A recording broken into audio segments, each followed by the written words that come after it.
सुषमा अंधारे यांनी भर सभेत एकनाथ शिंदे आणि देवेंद्र फडणवीस यांचा बँड वाजवला. शिंदे आणि फडणवीस हे दोघं 24 तास टेन्शनमध्ये असतात. शिंदेंना टेन्शन हे आहे की माझं मुख्यमंत्रीपद गेलं, आता उपमुख्यमंत्रीपद सुद्धा जातंय की काय. त्यासाठी शिंदे सारखं 2-4 दिवसांनी दिल्लीला येरझाऱ्या मारत असतात. तिकडं फडणवीसांना टेन्शन आहे की कुणी माझ्या खुर्चीचा दावेदार तयार तर होत नाही ना.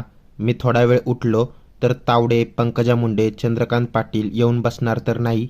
फडणवीसांचं स्वप्न आहे त्यांना शरद पवारांसारखं चाणक्य बनायचं आहे. शरद पवारांना रिप्लेस करून त्यांची जागा फडणवीसांना घ्यायची आहे.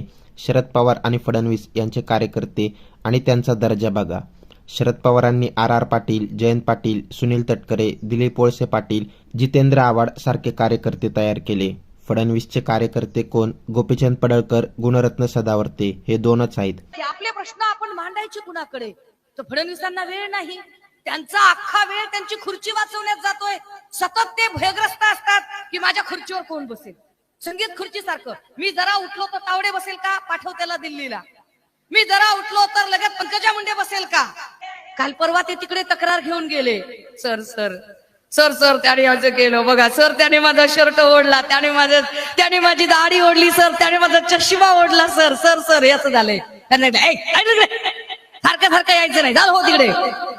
फटकारून लावलं राव. पण इथेच कल्याण डोंबिवलीमध्ये काय पद्धतीने भाजपच्या लोकांनी शिंदेच्या लोकांना तिबलाय.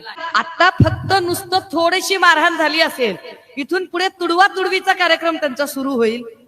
परंतु भाजपचं जरा वेगळंच आहे की घोटाळा कितीचा केलाय याच्यावर त्यांच्याकडे पट ठरतं. साहेब काय नाही, माझा 5-25 कोटीचाच होता, याला नगरसेवकाचं देऊन टाकले उमेदवारी. माझा आपला 100-200 कोटीचा होता, याला आमदारकीचं तिकीट दे रे. साहेब माझा 5,000 कोटीचा घोटाळा होता, याला कॅबिनेट मिनिस्टर कर. साहेब माझा 70,000 कोटीचा होता, याला उपमुख्यमंत्री कर. चल चल चल. ही भाजप आहे, हा भाजपचा विचार आहे. ज्यांना खरंच लोकांच्यासाठी काम करायचं असेल ते लोकाभिमुख प्रश्नाबद्दल बोलतील. पण ना शिंदे लोकाभिमुख प्रश्नाबद्दल बोलतात, ना फडणवीस लोकाभिमुख प्रश्नाबद्दल बोलतात. फडणवीस तर बिचारे सतत सतत सतत एका न्यूनगंडाने ग्रासलेले आहेत. म्हणजे अडचण काय आहे की आपले प्रश्न आपण मांडायचे कुणाकडे?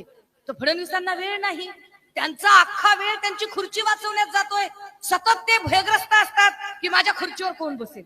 संगीत खुर्ची सारखं, मी जरा उठलो तर तावडे बसेल का, पाठव त्याला दिल्लीला. मी जरा उठलो तर लगेच पंकजा मुंडे बसेल का, आवाज बंद करून टाका. मी जरा उठलो तर चंद्रकांत पाटील, लगेच चंद्रकांत पाटलांच्या मागे निलेश घायवळ बिवळ सगळं शुक्ल कष्ट लावून टाका. पण राम शिंदेचं नाव आलं की गप बसा, मग चौकशी पुढे नको.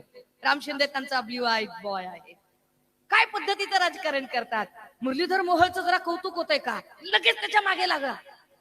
जो कोणी मुख्यमंत्री पद आणि ह्या सगळ्यांच्या मध्ये अब नंबर एकनाथ तेरा है. कारण तुम्ही पहिला एपिसोड केला होता वाया सुरत गुवाहाटी.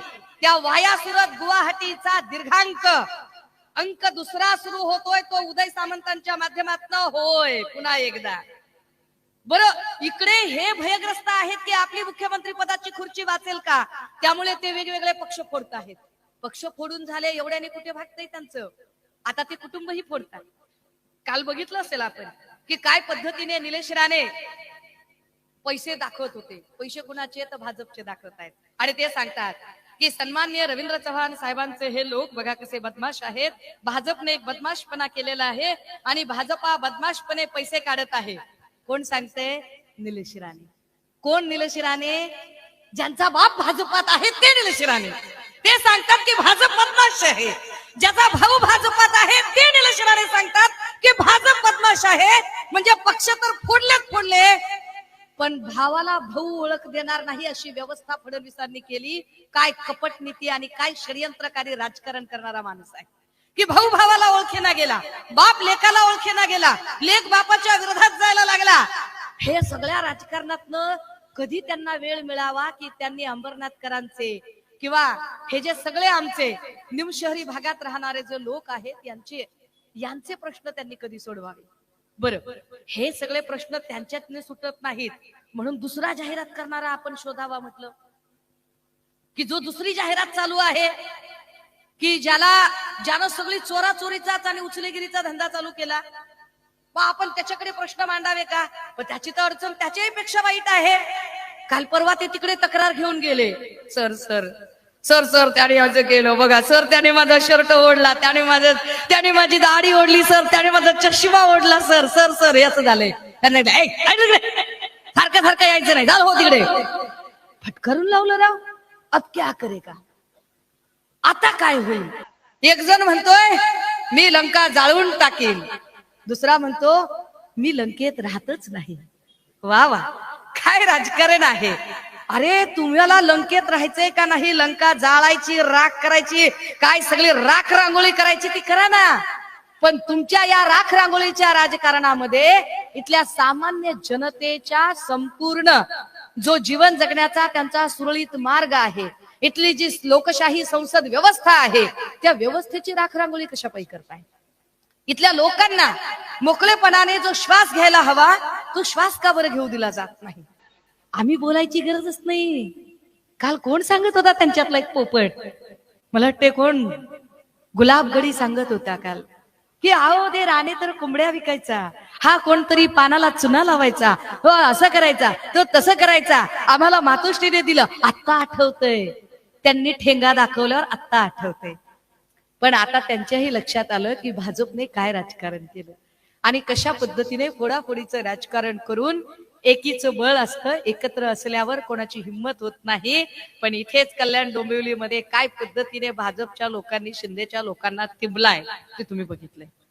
आता ही तिंबा आता फक्त नुसतं थोडीशी मारहाण झाली असेल, इथून पुढे तुडवा तुडवीचा कार्यक्रम त्यांचा सुरू होईल आणि त्या तुडवा तुडवीच्या कार्यक्रमामध्ये इथल्या लोकशाहीचा चिखल होऊ नये, इथे दलदल वाढू नये.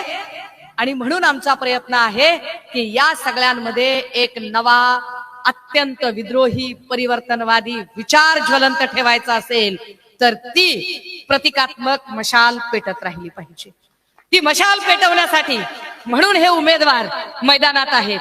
एकीकडे कोरोनाच्या काळामध्ये जेव्हा उद्धव साहेब प्रत्येक माणसाचा जीव वाचवण्यासाठी धडपडत होते, तेव्हा त्याच काळामध्ये फडणवीस नावाचा माणूस एक एक माणूस त्यांच्यापासून कसा फोडता येईल, त्यांच्या नेमक्या आजारपणाच्या काळामध्ये त्यांच्या सोबत कसा त्यांच्या पाठीत खंजीर खुपसता येईल याचा प्रयत्न केला जात होता. ही सगळी माणसं बरं ह्यांनी केलं कशासाठी? कुठे आहे तो सचिन जोशी? ज्या सचिन जोशीची चौकशी चालू होती, समृद्धी महामार्ग चालू असताना जो शिंदेचा पीए म्हणून काम करत होता तो सचिन जोशी आता अचानक कुठे गायब आहे? ज्या सचिन जोशीची फाईल होती, ह्या सगळ्यांच्या फाईली होत्या, एकेकाची फाईल. तुम्हाला सांगते, हा जो गिरीश महाजन नावाचा माणूस आहे ना, हा माणूस राजकारणी नाहीये, अजिबात नाही. राजकारणी माणूस निवडणुका लढत असतो, फेर निवडणुका लढतो, जिंकतो. गिरीश महाजन इव्हेंट मॅनेजर आहे. गिरीश महाजनचं काम एवढंच, एक एक माणूस हेरायचा, त्याच्या सगळ्या प्रकारच्या सगळ्या गोष्टी उकरून काढायच्या, मग त्याला ब्लॅकमेल करायचं, त्याला प्रेशराईज करायचं आणि त्या सगळ्या गोष्टी प्रेशराईज करून चुप बैठो नाही तो कान काटूंगा, बीजेपी में आ नाही तो, म्हणजे ते आता शोलेचा डायलॉग बंद झाला. दूर कहीं अगर कोई करप्शन करेगा तो उसे बीजेपी बोलेगी, बीजेपी में आ जा वरना तेरे घर ईडी आ जाएगी. इथले सुद्धा आपल्यातली अनेक उंदरं त्याच पद्धतीने गेली. काही उंदरांनी उड्या मारल्या. त्यांची नावं या मंचावर घेऊन मला अजिबात माझं तोंड खराब करायचं नाही, कारण आम्ही वारंवार म्हणतो की माणसं चोरायची गरज त्यांना पडते जी माणसं घडवू शकत नाहीत. फडणवीस आयुष्यात माणसं घडवू शकत नाहीत. त्यांचा सगळा वेळ हा फक्त आणि फक्त लोकांची माणसं फोडण्यामध्ये आणि अवैध गोष्टींना सावरून घेण्यामध्ये वेळ जात आहे. पण शिवसेना हा पक्ष माणसं पेरणारा पक्ष आहे. त्यामुळे त्यांनी कितीही माणसं चोरली तरी आम्ही माणसं पेरत जाणार आहोत. आम्हाला त्याने काही फार फरक पडत नाही. तिकडे दादा पण सांगतात, मला दादांचं तर कौतुक. दादा 2 दिवसापूर्वी म्हणत होते की माझी लोकांना विनंती आहे की तुम्ही एका स्वच्छ चारित्र्याच्या आणि अजिबात घोटाळा न केलेल्या माणसाला निवडून द्या. दादाचं तरी म्हणणं ऐकलं पाहिजे की अजिबात घोटाळा न केलेल्या माणसाला निवडून द्या असं दादांनी सांगितलेलं आहे, हे नीट समजून घ्या. परंतु भाजपचं जरा वेगळंच आहे की घोटाळा कितीचा केलाय याच्यावर त्यांच्याकडे पट ठरतं. म्हणजे एखादा जर माणूस म्हटला, साहेब काय नाही, माझा 5-25 कोटीचाच होता, याला नगरसेवकाचं देऊन टाक रे उमेदवारी म्हणतात ते. साहेब माझा आपला 100-200 कोटीचा होता, याला आमदारकीचं तिकीट दे रे.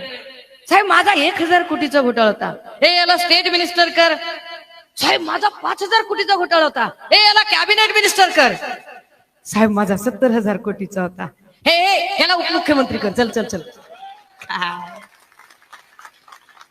ही भाजप आहे, हा भाजपचा विचार आहे. हे तत्वनिष्ठ राजकारण नाही. पण दादा हो, अशा पद्धतीने चोराचोरी किती दिवस करते, अशा पद्धतीने फंडची धमकी किती दिवस देते. चंद्रशेखर बावनकुळेंसारखा माणूस सांगतोय, खरं तर बावनकुळे माफीचे साक्षीदार आहेत. फडणवीसांनी जवळजवळ संपून टाकलं होतं या माणसाचं राजकीय आयुष्य, पण त्यांनी नंतर जुळवून घेतलं, त्यामुळे कसे तरी तरलेत. नाही तर गडकरी तावडे याच्यानंतर बावनकुळेचीच वाट होती. ते बावनकुळे सांगतायत, निवडणुकीत सांगतायत, नगर परिषदेच्या निवडणुकीमध्ये सांगतायत ते, मांडव टाका रे, पैशाची काळजी करू नका, एक पडदा पाडना, 50 रुपयाचा पडदा आहे, सांगा काय फरक पडत नाही. निवडणूक आयोगाला मी बोलतो, मी निवडणूक आयोगाला सांगतो, मी राज्यावर बसलोय. म्हणजे काय, निवडणूक आयोगाला मी सांगतो आणि मी राज्यावर बसलोय असं बावनकुळे सांगतायत. काय निवडणूक आयोग काय बावनकुळेच्या घरचा घरगडी आहे होय? म्हणजे आपण आपल्या घरातल्या माणसाला सांगतो की एखादा जो घरातला घरकाम करणारा नोकर असतो, राजू दो चाय ला रे, तसं बावनकुळे सांगणार काय, 50 रुपये का पडदा रे. काय पद्धतीचं राजकारण आहे? ही जी दंडेलशाही आहे, ही जी दडपशाही आहे, ही जी गुंडागर्दी आहे, याच्या विरोधात आम्हाला मशाल पेटवायची आहे.